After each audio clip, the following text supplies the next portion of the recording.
राजमा की डायरी से, जो दूसरी डायरी है, पहले वाली डायरी में से लिया गया था लेख और वाणी, और ये दूसरी डायरी शुरू हुई है 4-5 दिन से। उसमें अब अगला जो लेख है उसका शीर्षक है, या दिया गया है शीर्षक, उन्होंने तो शीर्षक नहीं लिखा, विरह। और विरह से हम सब परिचित हैं, क्योंकि बिना विरह के प्रभु को पाया नहीं जा सकता। और विरह जो है प्रेम का ही एक रूप होता है, जिसके भीतर मिलन की व्याकुलता होती है। उस प्रेम में पूरी तरह से ओतप्रोत हो जाने की व्याकुलता होती है।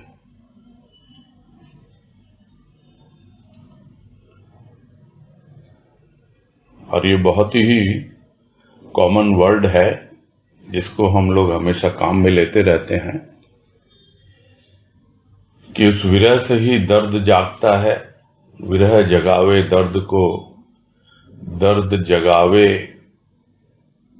जीव, जीव जगावे सुरति को, सुरति जगावे पीव। ये लिखा हुआ है किसी का, कि उसकी याद आती है, सहा नहीं जाता, दर्द होता है, रहा नहीं जाता, और इस प्रकार पीव जो है, यानी अपना प्रिय जो है, उस जाग जाता है। खैर, शुरू करते हैं कि माँ ने क्या लिखा है, कि सब कुछ विरह से ही संबंधित है या कुछ और भी प्रेम की, राग अनुराग की भी बातें हैं, देखते हैं। शुरू करते हैं। कह रहे हैं, अब तो सहा नहीं जाता मेरे मालिक, तेरी इस दुनिया का अनोखा रुख। मुझसे मेरा यह बेहाल देखा कैसे जाता है, तुझसे मेरा यह बेहाल देखा कैसे जाता है। और इसमें भक्त शुरू में ही शिकायत कर रहा है कि जो दुनिया का जो रुख है, दुनिया का जो दृष्टिकोण है, नजरिया है, और किस तरह से दुनिया जी रही है और मेरे साथ व्यवहार कर रही है, वो तरीका अब मुझसे और सहा नहीं जाता है। दुनिया तेरी है, तूने बनाई है ये दुनिया, किंतु अब इस दुनिया से मैं पूरी तरह फेडअप हो गया हूं। अब सहा नहीं जाता है, बहुत सहन कर लिया इस दुनिया के व्यवहार को, इस दुनिया के तौर तरीके को, और जिस दृष्टिकोण से दुनिया देखती है, अब नहीं मैं देख पाता हूं, मुझे सहन नहीं होता। और तू देख रहा है मेरा क्या हाल है, तो मुझे बड़ा आश्चर्य हो रहा है। भक्त कह रहा है कि तुझसे मेरा यह हाल देखा कैसे जाता है। अरे मैं यहां मरे जा रहा हूं, मुझे सहन नहीं हो रहा है, और तू मुझे देख ही नहीं पा रहा। कितना बेहाल हूं मैं, कितना बुरा हाल है मेरा, तो तुझसे मेरा यह हाल देखा कैसे जा रहा है, मुझे तो समझ में ही नहीं आ रहा है।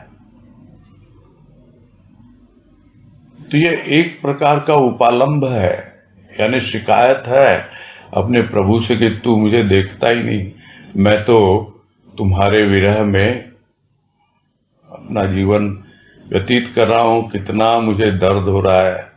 फिर ऊपर से दुनिया का व्यवहार, दुनिया किस तरह से मुझे देखती है, इधर उल्टी सीधी नजरों से, मालूम नहीं किन किन तरीकों से मेरे साथ पेश आती है। अब मुझसे सहा नहीं जाता है।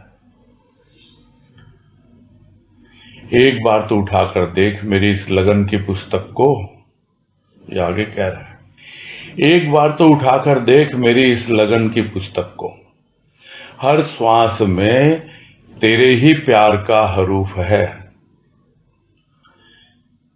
यानी मैंने तुम्हारी लगन में पूरी एक पुस्तक लिख दी है, लगन की पुस्तक है ये। जैसे एक पुस्तक में न जाने कितने पृष्ठ होते हैं, और उन पृष्ठों में न जाने कितने वाक्य होते हैं और उन वाक्यों में न जाने कितने हर्फ होते हैं। हर्फ यानी अक्षर, और यह हरूफ यानी उसका ही अभ्रंश रूप है। यानी न जाने कितने समय से एक एक श्वास में लिए जा रहा हूं तुम्हारी लगन में, और वो एक एक अक्षर की तरह है, एक पुस्तक बन गया है। लगन जो है उसने पुस्तक का रूप धारण कर लिया है। एक एक श्वास अक्षर के रूप में छपती चली जा रही है, वो प्यार के अक्षर हैं। तुम्हारी लगन की पुस्तक तैयार हो गई है मेरे पास।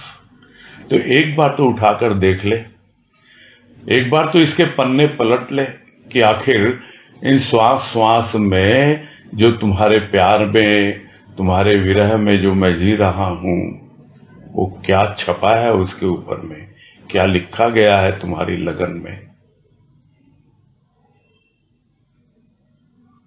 फिर कह रहे हैं परीक्षा न लो मेरे प्रभु, मुझे पर की इच्छा नहीं, तेरी ही प्रतीक्षा है। शिक्षा दीक्षा इस मूर्ख पर क्या असर डालेगी, मुझे तो भिक्षा दो प्यार की, दर्शन की।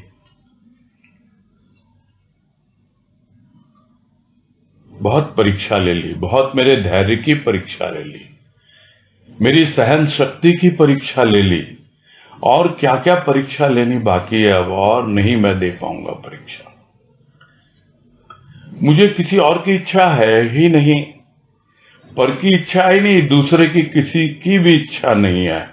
मुझे तो बस एकमात्र यही प्रतीक्षा है, कब तू आएगा, कब अपने दर्शन देगा और मेरे विरह को दूर करेगा।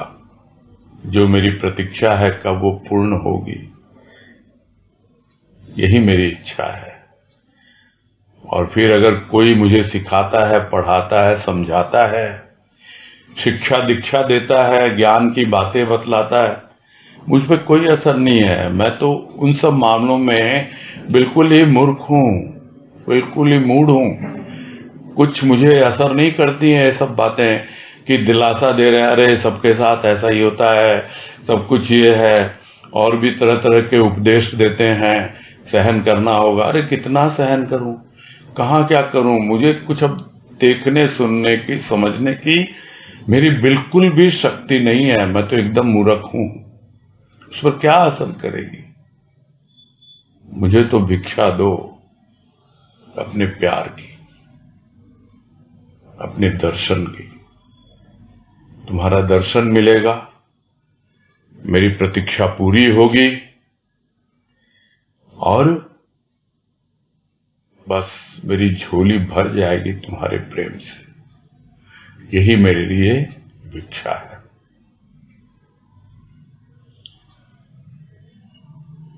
आगे है, एक बूंद पानी दूध के स्वाद व रंग में कोई अंतर नहीं डालता। दूध जल को आत्मसात कर अपने समान ही बना लेता है। मेरे जीवन की क्षुद्र बूंद क्या क्षीर सागर में विलीन नहीं हो जाएगी। यानी यहां पर भक्त पूरी तरह उसमें समा जाना चाहता है। और यहां उपमा दे रहे हैं कि भाई जैसे एक बूंद पानी है, और वो एक बूंद पानी यदि दूध में गिर भी जाए तो क्या उससे दूध का स्वाद बदल जाएगा, क्या उसका रंग बदल जाएगा, क्या कोई फर्क पड़ जाएगा उसमें।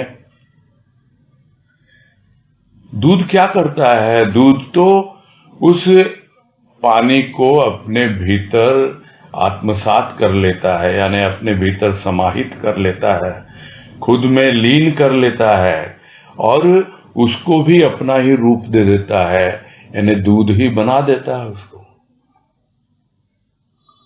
तो क्या जो मैंने जीवन अर्पित किया एक छोटी सी बूंद की तरह है, क्षुद्र बूंद हूं मैं तो, और तू क्या है, तू तो क्षीर सागर है। तो मेरे जीवन की एक क्षुद्र बूंद, एक छोटी सी बूंद तुम जैसे क्षीर सागर में समा नहीं सकती? क्या तुम मुझे आत्मसात नहीं करोगे? क्या इस सागर में विलीन नहीं हो जाएगी? क्या कभी आएगा ऐसा समय? यानी अब विरह उससे सहा नहीं जा रहा और वो पूरी तरह उसमें समा जाना चाहता है। आगे है, पयोनिधि पर बरसा वारिधि।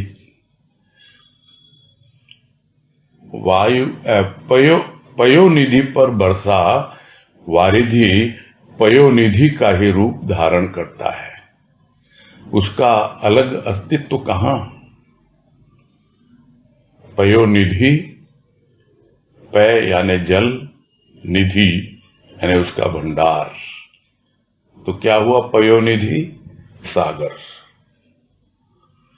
और वारिधि कहते हैं बादल को। तो यदि सागर पे बादल बरसता भी है तो बादल बरस के क्या रूप लेता है? उस सागर का ही रूप ले लेता है। वो बादल जो आकाश में डोल रहा है, मंडरा रहा है यहां से वहां, समझ ही नहीं पा रहा क्या यही जीवन है इस बादल का? किंतु जब वही बादल बरस जाता है सागर पर जहां से वो उठा है, कौन है उस बादल का सृष्टा, उसको बनाने वाला? वो सागर ही है। और जब वो बादल बरस जाता है सागर पर तो वापस उस सागर का ही रूप धारण कर लेता है। तो अब उसका अलग अस्तित्व कहां रहता है? क्या रहता है? नहीं, बिल्कुल नहीं रहता। तो फिर एक बार मेरे श्याम मेरे सामने आकर खड़ा तो हो, मैं अपनी श्वासों के पुष्प तेरे चरणों पर अर्पित कर दूंगी। तो एक बार तो आओ, एक बार दर्श तो दिखाओ, मेरे सामने आओ तो सही तुम। जो भी मेरे श्वासों से एक एक माला मैंने गूंथी है, एक एक छोटे छोटे जो पुष्प हैं, वो तुम्हारे चरणों पर ही अर्पित करूंगी।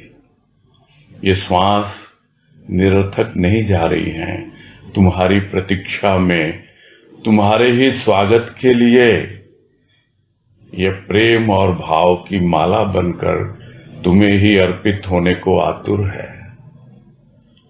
मेरे सामने आकर दर्शन तो दो, खड़े तो हो, तो तुम्हारे चरणों में ही इन्हें अर्पित करूंगी।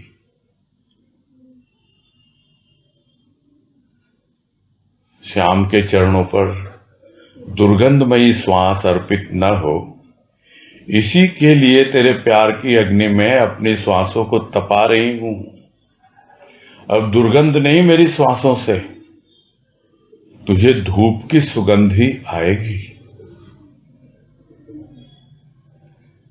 तो श्वास जो छोड़ते हैं, स्थूल रूप में यही लगता है कि उन श्वासों से दुर्गंध आ रही है, किंतु जब कोई भी वस्तु पक जाती है तो उसकी दुर्गंध दूर हो जाती है।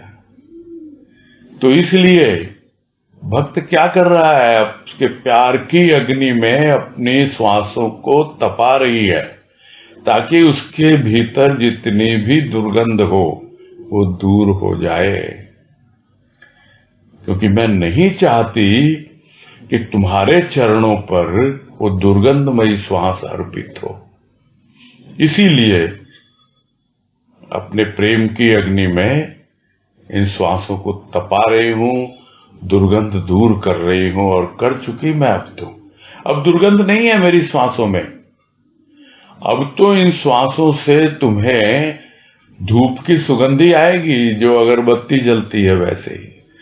तो पुष्प तुम्हारे चरणों में अर्पित करूंगी, यह धूप बत्ती तुम्हारे चरणों में प्रज्वलित करूंगी, क्योंकि अब इन श्वासों में दुर्गंध नहीं, ये श्वास ही तो पुष्प हैं, ये श्वास ही तो धूप का रूप धारण कर रहे हैं। उनकी सुगंध फैल जाएगी। तुम्हारे लिए पूरी तरह तैयार हो चुकी हूं मैं। और अब क्या अवस्था है मेरी? ये बता रहे हैं आगे कि प्रेम पनपता है हृदय में छिपकर। जिस प्रकार गर्भ का शिशु गर्भ में ही विकास पाता है, समय आने पर शिशु स्वतः प्रकाश में आता है, प्रेम भी परिपक्व हो तब प्रकाशित होने में हानि नहीं। तो प्रेम पनपता है हृदय में, यानी विरह में जीना क्या है? उस प्रेम को अपने भीतर तपाना है, उस प्रेम को अपने भीतर पनपाना है। और इसीलिए उदाहरण ले रहे हैं एक गर्भस्थ शिशु का। जो गर्भ में है शिशु, उसको किससे ताप मिलता है? उस गर्भ में, जिसके गर्भ में वो है। वैसे ही हृदय के गर्भ में वो प्रेम रूपी शिशु आया है और वो व्याकुल है बाहर प्रकट होने के लिए, किंतु जब तक पूरी तरह विकसित न हो जाए शिशु की तरह, तो यह तो भौतिक रूप में हम देखते हैं 9 महीने तक लगता है। और विरह में कितने दिन उनको तपाना पड़ेगा, कितने दिन पनपने में लगेंगे, कोई नहीं कह सकता।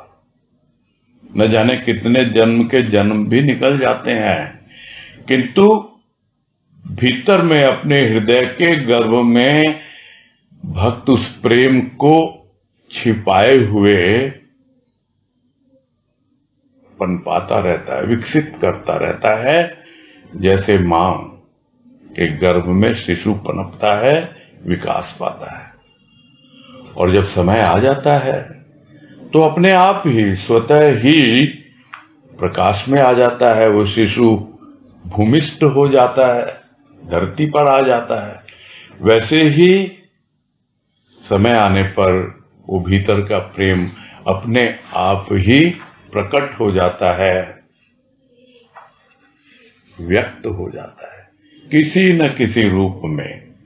किंतु जब तक परिपक्व न हो,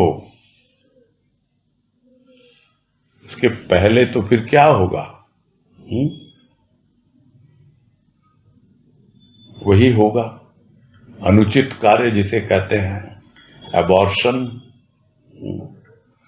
समय से पहले ही यदि प्रकट हो जाए, समय से पहले प्रकट नहीं होना, और जब परिपक्व हो उसके बाद यदि प्रकाशित होता है, प्रकट होता है, तो उसमें कोई हानि नहीं है।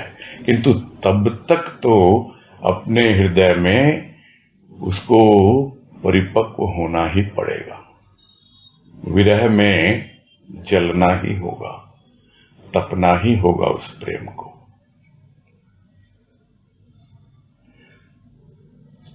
और फिर कह रहे हैं, मुख से प्रेम को प्रकट करना अति पावन प्रेम को झूठा करना है। हो सकता है वह झूठा भी हो। फिर यही बात समझा रहे हैं ना कि समय से पहले और अपने आप जो प्रकट होता है, अपने आप जो अभिव्यक्त होता है, उसकी बात अलग। किंतु जैसे कोई भी वस्तु मुंह को लग जाती है तो फिर वो झूठी हो जाती है। तो झूठी हो जाती है और झूठी भी हो जाती है, जिसको गुरुदेव ने वाणी में समझाया कि जगन मिथ्या में मिथ्या कौन, और कई उदाहरण दिए, क्या ये मिथ्या, क्या ये मिथ्या। और अंत में निष्कर्ष क्या निकाला वाणी में? वाणी का प्रयोग। वाणी का प्रयोग यही मिथ्या है, यही झूठा है। यानी जो हमारे हृदय में अनुभव होता है, हम पूरी तरह से उसको व्यक्त कर ही नहीं पाएंगे। न जाने कहां कहां से निकल के वो आएगा और जीभ तक आएगा, होठों को लगेगा और झूठा हो जाएगा। वैसे ही है, भीतर प्रभु का प्रेम है, उसका भाव है, और उसको जब मुख से प्रकट करने की कोशिश करते हैं तो कितना ही वो पवित्र क्यों ना हो, उसको बोलना मतलब वो झूठा करना है। झूठा करना तो हो सकता है कि वो वास्तविक हो ही ना, वो झूठा भी हो सकता है। तो प्रेम वही है जिसे हृदय जाने और हृदय वाला जाने। यानी प्रेम मुंह से बोलने की जरूरत नहीं है, जो आजकल इतना चलन चला हुआ है, आई लव यू बोलने का। वो बोलने की जरूरत नहीं है, प्रभु मैं तुम्हारे प्रेम में मरा जा रहा हूं, तुम्हारा विरह मुझसे सहा नहीं जा रहा। तो प्रभु क्या कहता है, अरे अभी इसको पकने दे और परिपक्व होने दे, और मुंह से कुछ बोला ना तो तेरी खैर नहीं है। तेरे हृदय में क्या है मैं जानता हूं, और मेरे हृदय में क्या है वो तुम्हें बता रहा हूं। तो हृदय का प्रेम हृदय वाला ही जानता है, और जिस दिन परिपक्व हो जाता है तो जिसके दिल में प्रभु का प्रेम है वही उसके दिल को पहचान पाता है, जिसके दिल में भी प्रभु का ही प्रेम है। अन्यथा उस प्रेम को वो समझ नहीं पाएगा, क्योंकि दुनिया में तो सारा खेल वासना का हो रहा है, और वो उसको वासना का रूप समझ के बैठ जाएगा। इसलिए कभी भी मुंह से बोलना नहीं।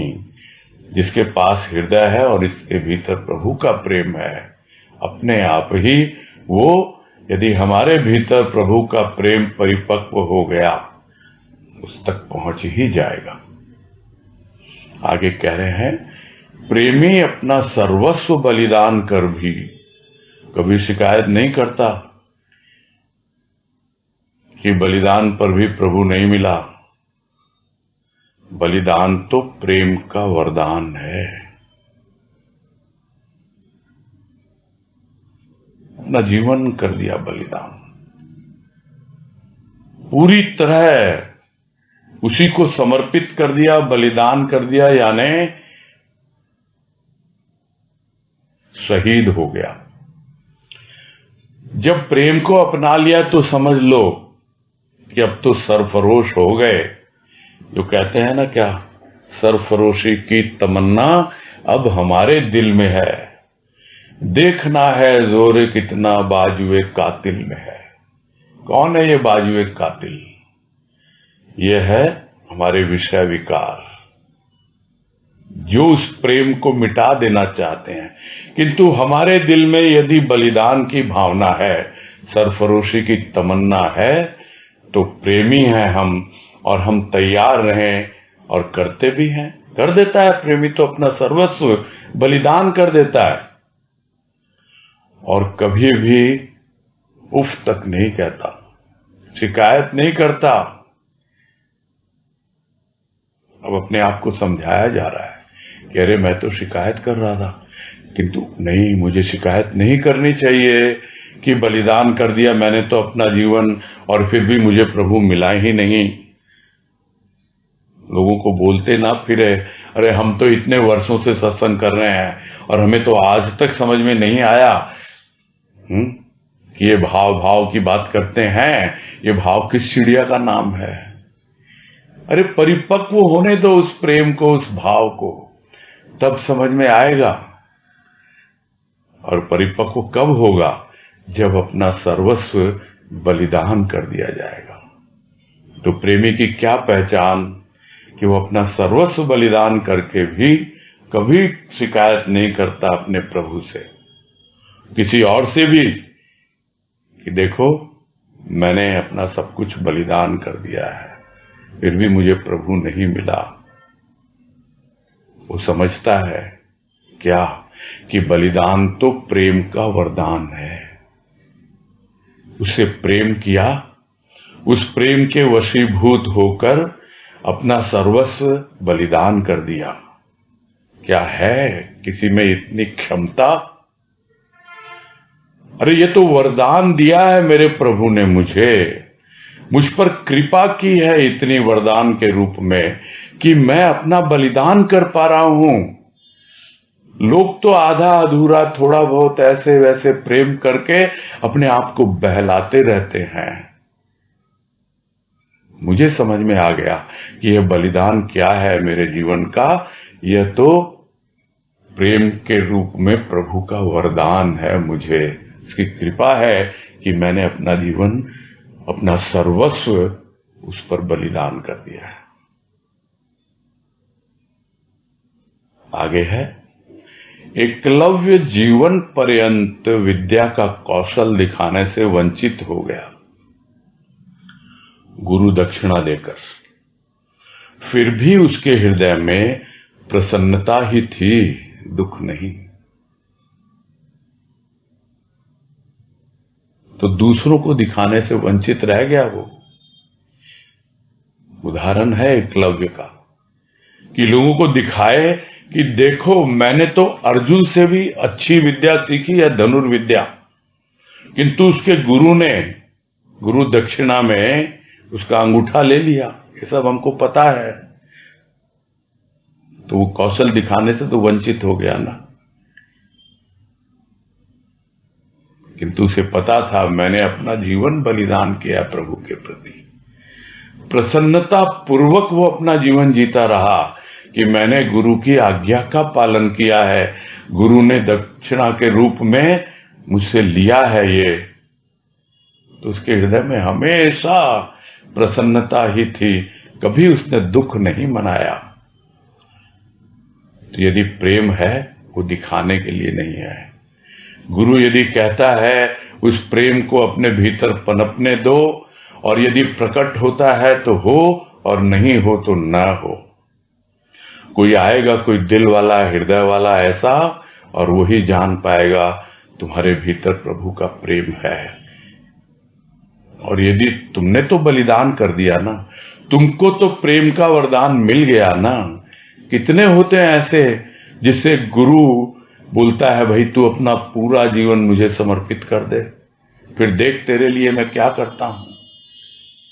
एक भीतर से प्रेरणा उठती है और पूरा अपना जीवन बलिदान कर देता है, और हमेशा आगे क्या होगा नहीं होगा, कौन उसको समझेगा नहीं समझेगा, क्या वह लोगों को बता पाएगा नहीं बता पाएगा, इन सब बातों का वो जरा भी ख्याल नहीं करता, जरा भी विचार नहीं करता।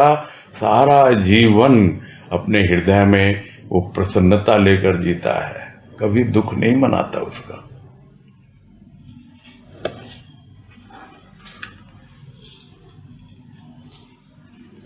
आगे है, रोम रोम से झंकार उठ रही है सितार के तारों के सदृश।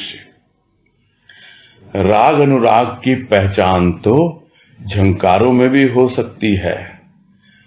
साज मुख से बोल उच्चारण करे, क्या यह आवश्यक है?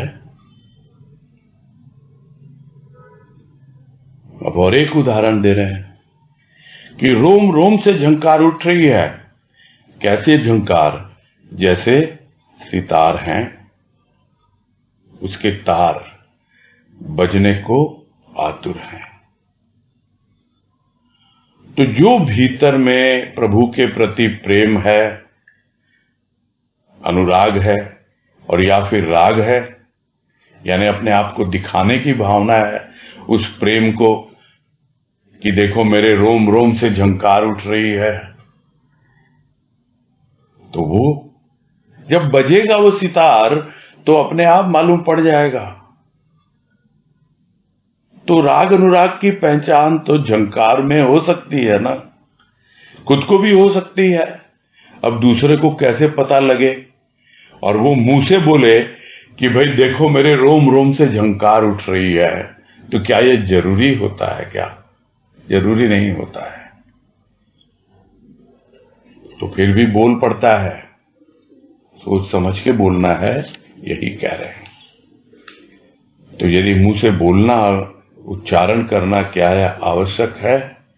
अरे भाई रोम रोम से झंकार उठ रही है, तो जिस तरह सितार के तार बज रहे हैं बजने दो। अब उसकी आवाज अड़ोस पड़ोस में जा रही है, लोगों को सुन रही है या नहीं सुन रही है, उस राग अनुराग की पहचान किसी को है कि कौन सी राग बज रही है, और उस प्रेम के वशीभूत होकर के क्या इसके भीतर वो झंकार उठ रही है? तो जिसको झंकार की पहचान होगी वही समझ पाएगा। अब तुम अगर मुंह से बोलोगे कि रोम रोम से मेरे तो झंकार हो रही है। तो ये कोई जरूरी नहीं है कि मुंह से उसे कहा जाए। फिर कह रहे हैं, जो घड़ा एक बार फूट गया वह बार बार फूट कर किस भांति दिखाए। जो एक बार बलिदान हो गया वह बार बार किस तरह बलिदान हो। और एक एक उदाहरण हम देखें जरा, कहां कहां से राजमा लेके आ रहे हैं कि घड़ा तो एक ही बार फूटता है ना, बस मटकी फूट गई तो फूट गई, बलिदान हो गया तो हो गया, सर कट गया तो कट गया। अब अहंकार का क्या हिसाब लें कि हमारे भीतर अहंकार है या नहीं है। हो गया जो होना था। तो जो एक बार बलिदान हो गया तो क्या बार बार बलिदान होगा क्या उसका। और उदाहरण लिया कि जो घड़ा एक बार फूट गया तो फूट ही गया, तो क्या बार बार फूट कर दिखाए। अरे पानी भर के देखो उसमें टिकता है क्या, नहीं है, वो काम का ही नहीं है अब दुनिया के। तो दुनिया की दृष्टि से फूट गया वो घड़ा, अब है नहीं उसमें कोई गुंजाइश कि दुनिया उसमें समाये। क्यों? क्योंकि वो फूट करके वो तो बिखर गया अपने प्रभु के चरणों में। उसने अपना सब कुछ सर्वस्व न्यौछावर कर दिया, वो तो बलिदान हो गया।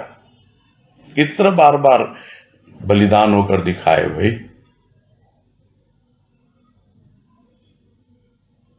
फिर है, प्रेमी बलिदान होता है एक पर, एक बार।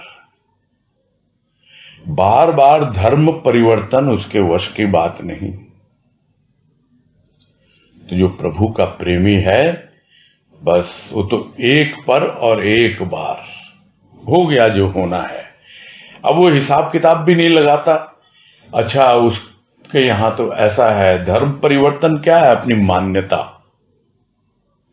एक बार अपना प्रेमी अपने जीवन में आ गया प्रभु के रूप में और उस पर सर्वस्व न्यौछावर कर दिया, उसके प्रति जीवन का बलिदान कर दिया, श्वास श्वास उसी को अर्पित कर दी, तो अब फिर क्या? कोई कहे कि अरे तुमने तो बलिदान कर दिया, फिर भी क्या हुआ? कुछ मिला तुम्हें? वो कभी शिकायत नहीं करता, नहीं नहीं कुछ मिला नहीं मिला, तुमको क्या मालूम हमको क्या मिला नहीं मिला है। बोले नहीं नहीं देखो, वो वहां पे है ना, उस जगह जाओ, वहां पे सत्संग होता है, वहां पे देखो इतना कुछ होता है, ये करते हैं वो करते हैं। वो उसमें दिमाग ही नहीं लगाता, सोचता ही नहीं। उसने तो एक बार अपने आप को प्रभु के चरणों में पूर्ण रूप से समर्पित कर दिया।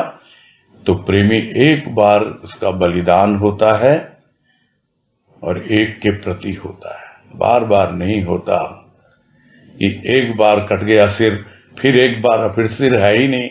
यह कोई रावण है क्या कि जिसके 10 सिर हैं और 10 सिर हैं और एक बार कटा और फिर एक नया पैदा हो गया सिर।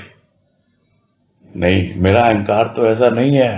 भक्त जानता है, एक बार सिर कट गया, तुम्हारे चरणों में रख दिया, अपने आप को बलिदान कर दिया तो कर दिया।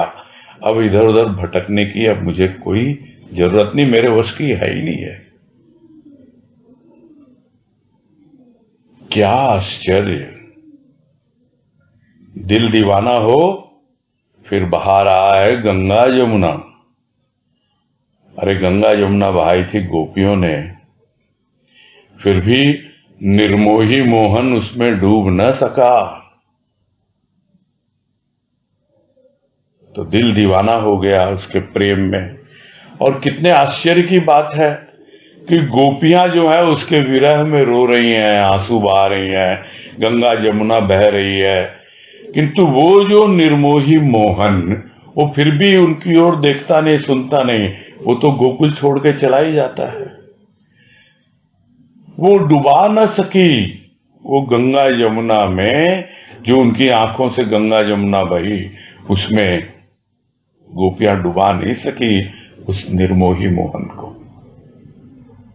दिल उनका दीवाना है और बाहर आया गंगा जमुना, किंतु ये मोहन क्या मोहन तो बड़ा निर्मोही निकला।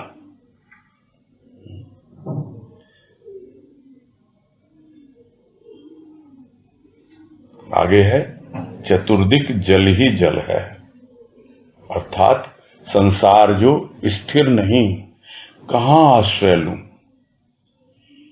स्थल तो केवल तू है, स्थिर तू ही है, तेरा ही आश्रय बहने और डूबने से बचावेगा। तो चारों ओर देखता है भक्त, यह संसार रूपी सागर है, जल के रूप में जल ही जल है, यहां कोई छोटा सा टापू भी नहीं दिखलाई देता। कहां पर आश्रय लूं, कहां टिकूं मैं। दिखाई दिया, हाँ, इस भव सागर में एक छोटा सा टापू, एक जमीन, एक स्थल दिखलाई दिया तेरे रूप में। तू है और तू टिका हुआ है, बिल्कुल तू ही स्थिर है। अब कहां जाऊं मैं, लिया है ना तेरा आश्रय, बस तेरा आश्रय ले लिया। अब ये जल मुझे बहा नहीं सकता, अब मैं भवसागर में बहूंगा नहीं। एक अवस्था थी जब इधर उधर भटक रहा था।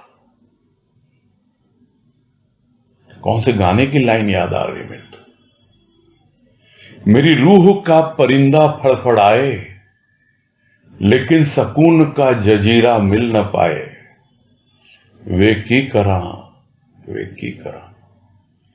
रूह का परिंदा फड़फड़ा रहा है, प्राणों का पाखी ढूंढ रहा है सकून का जजीरा। जजीरा यानी टापू, आइलैंड, मिल नहीं पा रहा। अब मिल गया, वे की करा। अरे अब कुछ करना नहीं, वो मिल गया, बलिदान कर दो, अपना पूरा जीवन उसको समर्पित कर दो। अब बच गए तुम तो डूबने से। वही बचाता है और वही बचाएगा। तो कोई माने या न माने, किंतु प्यार की लत पड़ गई है जिसे, अपनी पीर वही जाने। कोई और तो किसी को बता नहीं सकता है कि क्या हो रहा है मेरे साथ। जो प्रभु के प्यार के लत है, ये बुरी लत, लत यानी बुरी आदत। अब यही शिकायत करेगा और क्या, करता नहीं, फिर भी इसको लग गई है ऐसी लत, ऐसी बैड हैबिट है ये।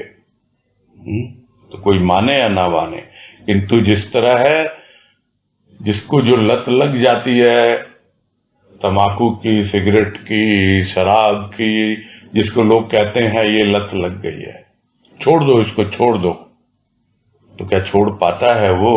वैसे ही है जिसको प्यार की लत लग गई है, वो नहीं छोड़ पाता है।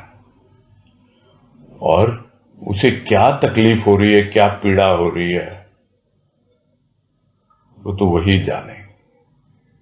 जिसको मीरा कहती है, जाके पैर न फटी बिवाई, तो क्या जाने पीर पराई। तो बिवाई पांव फटने से होती है, तो वही जानता है जिसको वो पीड़ा होती है। यानी जो प्यार करता है और प्यार की लत जिसको लग गई है, वो दूसरों को अपनी पीड़ा बताकर भी नहीं बता पाता। तो बताने की जरूरत ही नहीं है, वो खुद ही जानता है कैसे विरह में वो तड़प रहा है। अपनी पीर वही जाने। प्रेम कभी रीतता नहीं, प्रतिकूल परिस्थिति में वह और अधिक वृद्धि को प्राप्त होता है। यही है प्रेम। जैसे जैसे उसके सामने बाधाएं आती हैं, वो और मजबूती से आगे बढ़ने के लिए तैयार हो जाता है। कितनी भी प्रतिकूल परिस्थिति जीवन में आए और उसे मजबूती प्रदान करने के लिए आती है, यह समझ के रखना चाहिए। और हम बहुत जल्दी घबरा जाते हैं, परेशान हो जाते हैं। तो ये सब प्रेम की पहचान बता रहे हैं।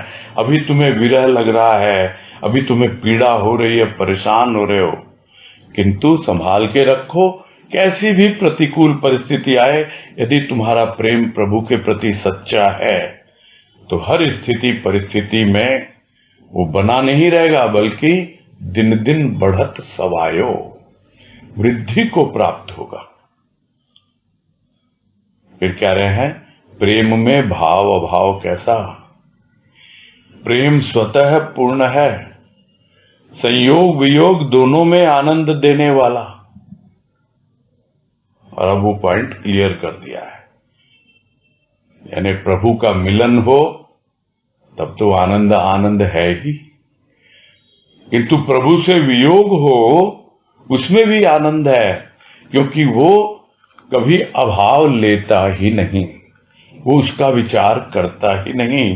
वो प्रेम जिसमें जी रहा है हमेशा उसी प्रेम के भाव में मगन रहता है, अभाव की बात ही नहीं होती वहां पर।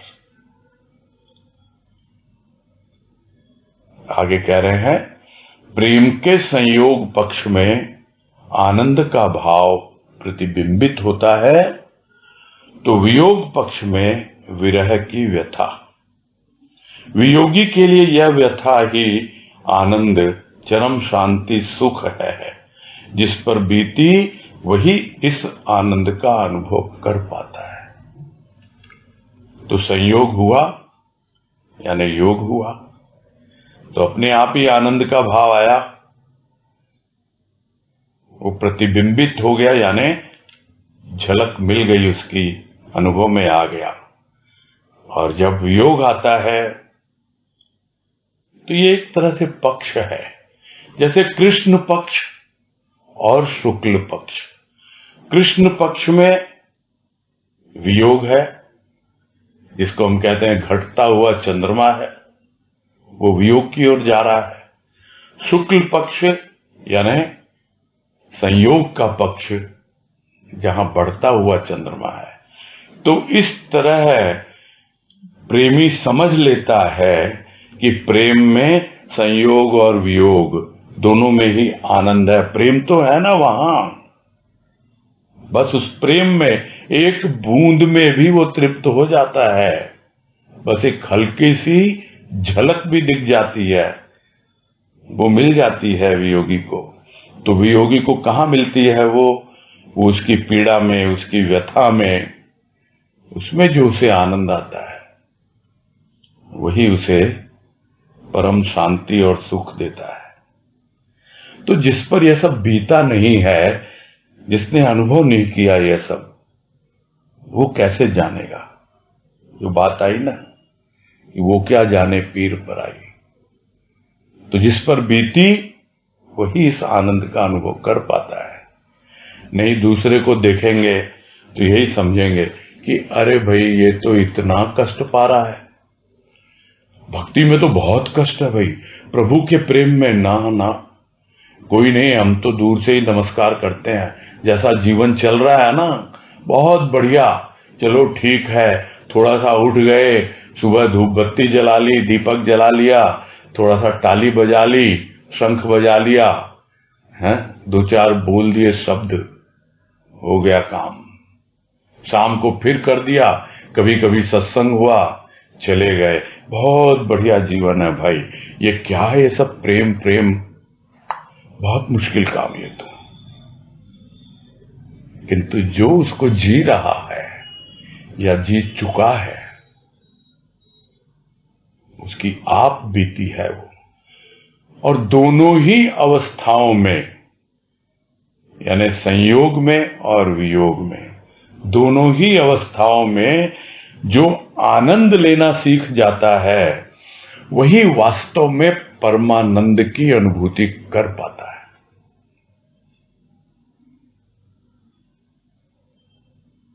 यह क्या है बात?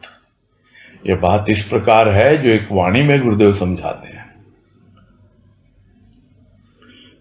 कि वियोग का अंत हुआ संयोग में और संयोग का अंत हुआ वियोग में। संयोग और वियोग दोनों का अंत हुआ अनंत में। यानी वो अनंत, वहां जब दोनों पहुंच जाते हैं, संयोग भी और वियोग भी, यानी जब तक वो आनंद आत्मानंद में नहीं पहुंचता, तब तक उस अनंत में नहीं पहुंचता, तब तक दोनों में आनंद आता है। किंतु परमानंद वो तो आत्मा में ही है, वो अनंत में ही है, उस असीम में ही है। आगे कह रहे हैं, एक मनुष्य का सुख विविध व्यंजनों का आस्वादन और उदर पूर्ति में है, तो दूसरे का उपवास में। उपवास का आनंद उपवास करने वाला ही जानता है। तृप्त मनुष्य के मुख पर यदि स्वास्थ्य की तृप्ति की लालिमा होती है, तो तपस्वी के मुख पर पीत वर्ण ही अनुपम सौंदर्य और कांति है। ये इसलिए एक अंतिम पैराग्राफ है और इसमें दोनों अवस्थाओं को बता रहे हैं उदाहरण के द्वारा। जिस तरह संयोग और वियोग को बताया, उसी प्रकार भोजन से संबंधित बता रहे हैं कि एक मनुष्य को बड़ा सुख मिलता है जिसमें ऐसे विविध व्यंजन जो पकाए जाते हैं और उनका वो आस्वादन करता है, स्वाद लेता है और उसकी उदर पूर्ति होती है, उसमें इसको बड़ा आनंद आता है। और यदि सोच समझ के भोजन करता है, स्वाद भी लेता है, पेट भी भरता है और स्वस्थ भी रहता है। और जब सब चीजें हो जाती हैं तो अपने आप हमें दिखता है कि यह मनुष्य कितना भीतर से तृप्त है और उसके मुख पर एक ऐसा स्वास्थ्य का एक तेज रहता है जिसके मुख को देखकर ही हम समझ पाते हैं कि यह शरीर से स्वस्थ है। और दूसरी ओर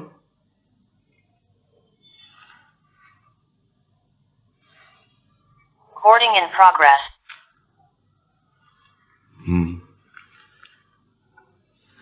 ठीक है,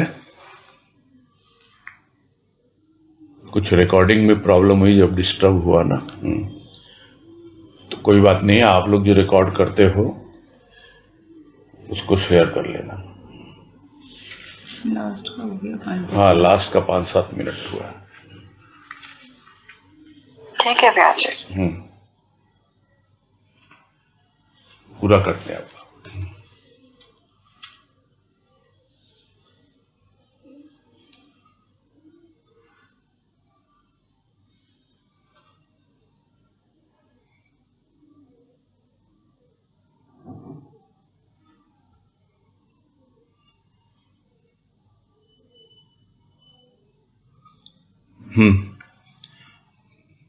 ठीक है, फिर कोई हैंड रेज भी नहीं है, पूरा करते हैं।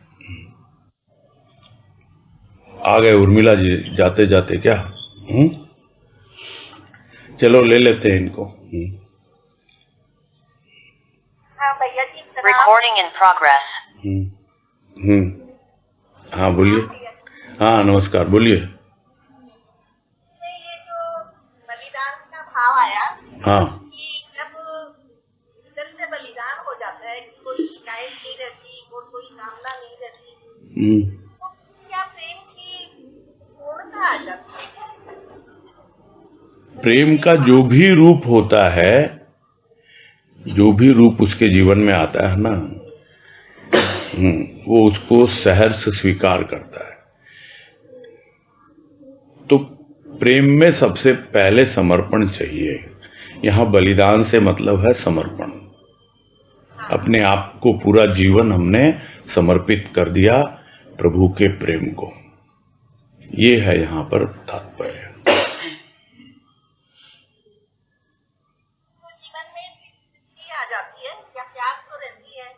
हाँ रहेगी ना, प्यास भी है, तृप्ति भी है, दोनों चीजें हैं। ये सब तो समझाया ना इसमें। दोनों चीजें साथ साथ चलेंगी जब तक कि कहा ना संयोग वियोग दोनों का अंत हो जाए अनंत में, तब तक दोनों चीजें चलेंगी साथ में।